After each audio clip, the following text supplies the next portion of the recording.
All right, let's now shift our attention to what is happening in the United Arab Emirates, which seems to be experimenting with an interesting and a new idea. Now, for a lot of people who are struggling with a 5-day work week, this may sound a little too good to be true. But for some people, if they're living in the United Arab Emirates, this, of course, may turn out to be a reality pretty soon. A 4-day work week, or should we say a 3-day weekend, is what a lot of people, of course, have been dreaming for at some point of time in their lives. A longer weekend is what they want.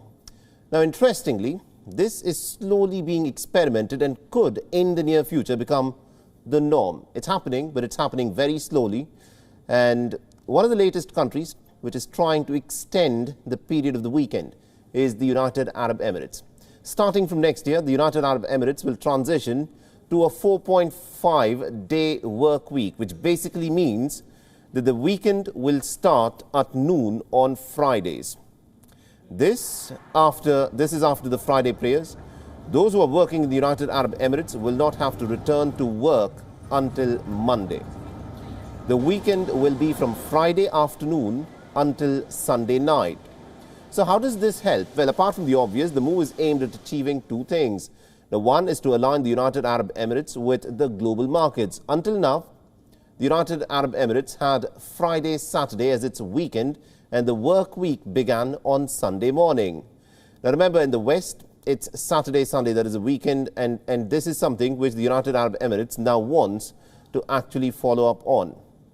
The United Arab Emirates will also do another very interesting thing. It is seeking to boost work-life balance. It wants to enhance the social well-being of the Emirati workforce. It wants to increase the performance of the people by giving them extra time to rest. So how does that work? Now, this is something that several companies and countries around the world are experimenting with. Now, in 2015, Iceland introduced the world's largest pilot project for a 4-day work week. The average work week was 40 hours. Now, Iceland brought it down to 36 hours. It did not cut the salary of the workers for this. They were paid the same amount of money. Now, this program lasted until 2019 and turned out to be a bit of a success. Productivity remained the same in a majority of the workplaces, and today 80% of Iceland's workforce has opted for a 4-day work week. Then in 2017, Sweden launched a 4-day work week trial. It took place in a government-run retirement home. The workers were paid the same amount of salary for lesser hours of work. The concept ended up making them happier and healthier. But the practice was not implemented across the country. It was deemed simply to be too expensive and too complicated, and they had to hire additional staff to make up for the gaps that were left by others. So the Swedish government eventually gave up the plan. In 2018, an estate management firm in New Zealand adopted the concept. It paid its employees the same salary for working 4 days a week instead of 5.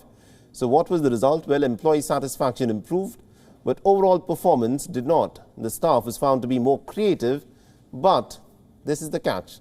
The staff did not turn up on time for work.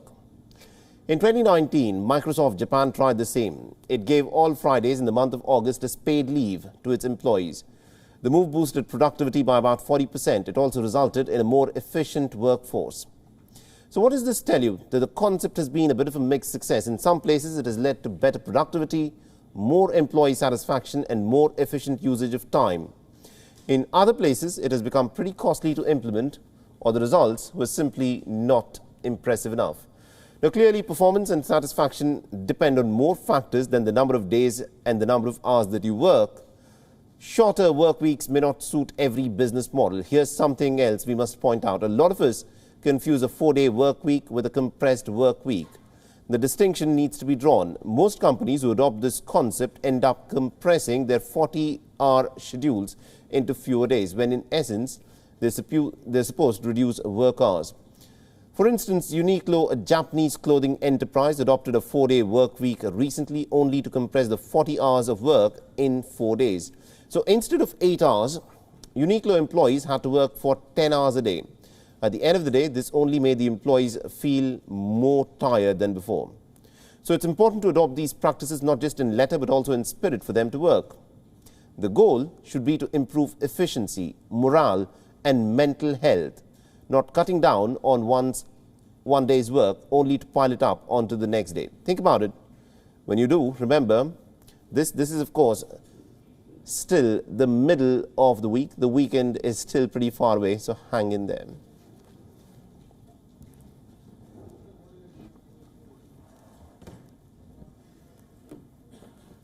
WION is now available in your country. Download the app now and get all the news on the move.